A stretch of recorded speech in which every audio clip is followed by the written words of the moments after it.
ટીવાય BSc home science semester 5 nutrition અને fitness paper number 6 એ વિષય અંતર્ગત યુનિટ નંબર 6 યોગનો અભ્યાસક્રમ. તેમાં આપણે આગળના અભ્યાસક્રમમાં જોયું કે યોગ એટલે શું, યોગનું વર્ગીકરણ, સૂર્ય નમસ્કાર, વિદ્યાર્થી અને યોગાસન વિશે આપણે વિસ્તૃત માહિતી લીધી. હવે ત્યાર પછી આગળ આવે છે યોગ મુદ્રા.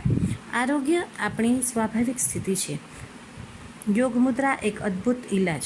આરોગ્ય આપણી સ્વાભાવિક સ્થિતિ છે, જન્મસિદ્ધ હક છે. આપનું શરીર કુદરતની એક રહસ્યમય કરામત છે. શરીરમાં ચાલતા અનેક કાર્યો આજે પણ વિજ્ઞાન માટે કોયડારૂપ છે. સ્વાસ્થ્ય બજારમાં વેચાતું મળતું નથી. સ્વાસ્થ્ય આપણને કોઈ આપી શકતું નથી, પણ સ્વાસ્થ્ય માટે આપણે આપણી ચેતનાને જાગૃત કરવી પડે છે. કુદરતે આપણા માટે અનેક વ્યવસ્થાઓ ગોઠવી છે, પણ જાણકારીના અભાવે આપણે તેમનો ઉપયોગ કરી શકતા નથી. ઋષિમુનિઓએ જાતે અનુભવ કરીને પોતાના અનુભવના અર્કરૂપે આપણને અનેક રહસ્યો આપ્યા છે. યોગ તેમાંનું એક છે. તે સ્વાસ્થ્ય જાળવનારું તથા રોગમુક્તિ આપનારું વિશ્વ પ્રચલિત રહસ્ય છે. યોગ સાધનામાંથી જન્મેલું યોગ મુદ્રા વિજ્ઞાન રોજિંદા જીવનમાં વણી લેવા જેવું સરળ અને અસરકારક જ્ઞાન છે. આજના જટિલ જમાનામાં યોગ મુદ્રા મનની શાંતિ તથા તનની તંદુરસ્તી માટે એક અદ્ભુત ઇલાજ છે. આપણું શરીર પંચતત્વોમાંથી બનેલું છે. બ્રહ્માંડ પણ પંચતત્વોનું બનેલું છે. આ તત્વો જો સપ્રમાણ હોય તો યોગ્ય ગણાય, પણ ઓછા કે વધુ થવાથી તત્વોને લગતા રોગો ઉત્પન્ન થાય છે. આપણી આંગળીઓ તત્વોના નિયંત્રણ તથા શક્તિના પરિવહન માટેનું મહત્વનું અંગ છે. આપણા શાસ્ત્રો પ્રમાણે દરેક આંગળીથી સંબંધિત તત્વ નીચે મુજબ છે. અંગૂઠો અગ્નિ તત્વ, તર્જની એટલે અંગૂઠા પછીની પહેલી આંગળી એ વાયુ તત્વ, મધ્યમાં એટલે મોટી આંગળી વચલી આકાશ તત્વ, અને અનામિકા એટલે ત્રીજી આંગળી પૃથ્વી તત્વ, અને કનિષ્ઠા એટલે ટચલી આંગળી જળ તત્વ. જ્યોતિષશાસ્ત્ર મુજબ પણ ગ્રહોની અસર દૂર કરવા માટે અમુક નંગ જડેલી વીંટી આંગળીઓ પર પહેરવામાં આવે છે. ચીનમાં આંગળીઓને પ્રાણ શક્તિના માર્ગ તરીકે ઘણું મહત્ત્વ મળેલું છે. આજે એક્યુપ્રેશર, એક્યુ એટલે આંગળી અને પ્રેશર એટલે દબાણ પદ્ધતિમાં પણ આંગળીઓને મહત્ત્વ આપવામાં આવે છે. યોગમાં આંગળીઓનો ઉપયોગ કરી યોગ મુદ્રા દ્વારા આપણે ચોક્કસ રીતે આપણું આરોગ્ય જાળવી શકીએ છીએ. રોગ દૂર કરવામાં પણ આંગળીઓ ઘણી ઉપયોગી છે.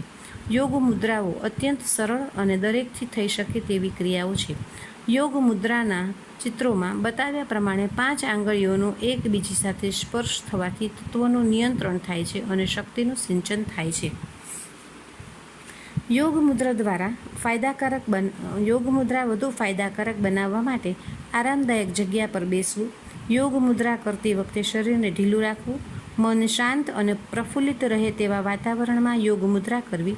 યોગ મુદ્રા સાધારણ રીતે રોગમુક્તિ સુધી કરવાની હોય છે, પણ જ્ઞાન મુદ્રા, પૃથ્વી મુદ્રા અને પ્રાણ મુદ્રા રોગમુક્તિ પછી પણ કરી શકાય છે. દરેક માટે યોગ મુદ્રા ઉપયોગી છે. મુદ્રાઓ 10 મિનિટથી શરૂ કરી ધીમે ધીમે 30થી 40 મિનિટ સુધી કરવી. આંગળીઓને ખેંચી તાણીને યોગ મુદ્રાઓ કરવાનો પ્રયત્ન કરવો નહીં. ધીરે ધીરે અભ્યાસથી આપમેળે યોગ મુદ્રા યોગ્ય રીતે થશે. બને ત્યાં સુધી આંગળીઓમાં વીંટી અને કપડા પર ધાતુના પટ્ટાવાળા ઘડિયાળ કે બંગડી પહેરવી નહીં. યોગ મુદ્રા કરતી વખતે શરીરનો કોઈ પણ ભાગ જમીનને અડકે નહીં તે રીતે લાકડા, ચામડા કે જાડા કાપડાના આસન પર બેસવાથી વધુ ફાયદો થાય છે. કોઈ પણ દવા ચાલતી હોય તે દરમિયાન મુદ્રાઓ કરવી નહીં.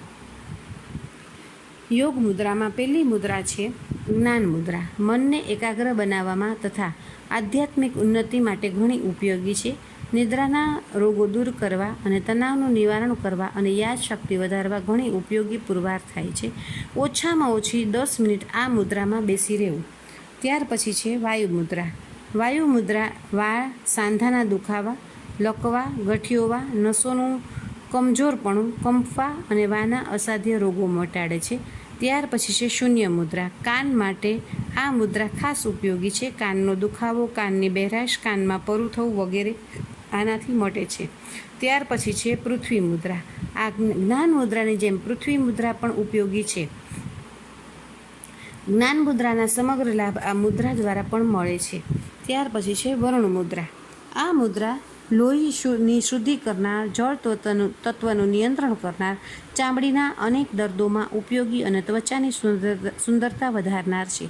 ત્યાર પછી છે હૃદય મુદ્રા.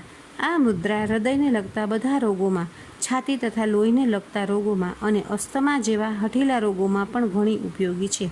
હૃદય રોગના દર્દીઓ આ મુદ્રાનો લાભ ઉઠાવી દર્દમાં રાહત મેળવી શકે છે. ત્યાર પછી છે પ્રાણ મુદ્રા. પ્રાણ શક્તિ વધારવા આ મુદ્રા રોગી અને નિરોગી બંને માટે ઉપયોગી છે. આંખની બીમારીના નિવારણ માટે તેમજ રોગ પ્રતિકારક શક્તિ માટે પણ આ મુદ્રા ઉપયોગી છે. લિંગ મુદ્રા. શરીરની ગરમીનું નિયંત્રણ કરનાર આ મુદ્રા તાવ, શરદી વગેરેમાં ઉપયોગી છે. ઠંડીમાં આ મુદ્રામાં બેસવાથી ઠંડી ઓછી લાગે છે. આમ આપણે યોગ મુદ્રાનો વિશે જાણ્યું. હવે ત્યાર પછી છે બહેનો અને યોગાસન. બહેનોના આરોગ્યની આજની પરિસ્થિતિ ચિંતા ઉપજાવનારી છે.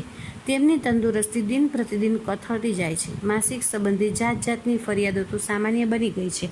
આ સિવાય કબજિયાત, માથું દુખવું, શરદી થવી, તાવ આવવો, શરીરમાં કળતર થવી વગેરે નાની નાની ફરિયાદો તો રોજબરોજ સાંભળીએ છીએ. સ્ત્રી સમાજની આધાર ક્રિયા છે. તે આવતીકાલના નાગરિકની જન્મદાત્રી છે. આદર્શ બાળકના ચણતર અને ઘડતરની બુનિયાદ છે. શરીર પાસેથી જ ઉત્તમોત્તમ કાર્ય લેવા માટે તે સુદૃઢ અને મજબૂત રહે એ સૌથી પ્રથમ જરૂરિયાત છે. બહેનોએ આ બાબત પર વિશેષ ધ્યાન આપવાની આવશ્યકતા છે. આરોગ્યનો આધારબિંદુ પેટ છે અને પેટને જોઈએ ખોરાક તે ઘરના રસોડામાં તૈયાર થાય છે અને રસોડાનું સંચાલન બહેનોના હાથમાં હોય છે. બહેનોએ સમજવું જોઈએ કે ભાવે એ બધું જ વારંવાર ન બનાવવું. જીભ માંગે તે આપવું નહીં, પણ પેટ માંગે તે આપવું. રસોડાનું સંચાલન. ભોજન સાદું અને સાત્વિક બનાવવું. તેમાં તાજી મોળી છાશને પણ સ્થાન આપવું, કેમ કે છાશમાં લેક્ટિક એસિડ હોવાને કારણે આંતરડાની બીમારી દૂર થાય છે. દૂધના બધા જ ગુણો છાશમાં રહેલા છે. આથી જ કચ્છી અને કાઠિયાવાડી લોકો દરરોજ ભોજન પછી છાશનો ઉપયોગ કરે છે. અરુચિ, મંદાગ્નિ, અતિસાર, વાત, કફ વગેરે દર્દોમાં છાશ અમૃત સમાન છે. છાશ દીપન, પાચક, બલપ્રદ અને ચામડીના વર્ણને સુધારનાર છે. હરસની તે ઉત્તમ દવા છે. સવાર સાંજ તેમજ સાંજનું ભોજન જરૂર પૂરતું જ બનાવવું. વાસી ભોજન ખાવું નહીં. સાંજનું ભોજન સહેજ વહેલું લેવું. સૂવાના અને ભોજનના સમય વચ્ચે સામાન્ય રીતે 3 કલાકનો ગાળો રાખવો. સાંજના ભોજનમાં કઠોળ બને ત્યાં સુધી ન બનાવવું, પરંતુ ભાજીનું શાક ખાસ બનાવવું. ફરસાણ, પાઉં, મીઠાઈઓ, ખાટા અથાણાં તેમજ તીખા તળેલા પદાર્થો ઓછામાં ઓછા લેવા. આવા પદાર્થો પચવામાં ભારે હોય છે અને યુરિક એસિડથી ભરેલા હોય છે. આ પદાર્થોના સેવનથી આપણું શરીર રોગોનું ઘર બની જાય છે અને આપણી પાચન શક્તિ નબળી બને છે. આપણા રોજે રોજના આહારમાં કચુંબરને પણ સ્થાન આપવું જોઈએ. તેમાં મૂળા, ગાજર, કાંદા, લીલી હળદર, લસણ, કાકડી, ટમેટાં, કોબી, લીલા ધાણા વગેરેનો સમાવેશ કરવો. ચા કોફીને ઘરમાંથી વિદાય આપી, કેમ કે ચા તથા કોફીના સેવનથી જ્ઞાનતંતુઓ નિર્બળ બને છે તેમજ પાચનતંત્રના દર્દો પણ થાય છે. ચા કોફીને બદલે દૂધ અથવા આદુ, લીંબુ અને મધનું શરબત બનાવવું. ઋતુના શાકભાજી અને ફળોનો ખાસ ઉપયોગ કરવો. સદા માત્ર બટેટા અને ડુંગળી જ ખાતા રહેવું નહીં. ભોજન ગમે ત્યારે ન લેતા નિયમિત ચોક્કસ સમય લેવું જોઈએ. ગૃહિણીઓએ તે માટે ખાસ આગ્રહ રાખ્યો અને ઘરના સભ્યોને સમયસર જમાડી દે. આંતરિક અવસ્થાની પણ બાહ્ય વાતાવરણ ઉપર ભારે અસર પડે છે, એટલે હંમેશા ખોરાક તૈયાર કરતી વખતે મન પ્રફુલ્લિત રાખવું જોઈએ. ઉપરયુક્ત બાબતો લક્ષ્યમાં રાખી બહેનો પોતાના ઘરનું રસોડું ચલાવે તો પોતાનું તેમજ પોતાના ઘરના સદસ્યોનું આરોગ્ય જરૂરથી જાળવી શકે. રોગ એ કોઈ આકસ્મિક ઘટના નથી, પરંતુ પોતાની જાતે નોતરેલી ઉપાધિ છે. રોગી રહેવું કે નિરોગી રહેવું તે ભાગ્યની નહીં, પરંતુ આપણા પોતાના હાથની વાત છે.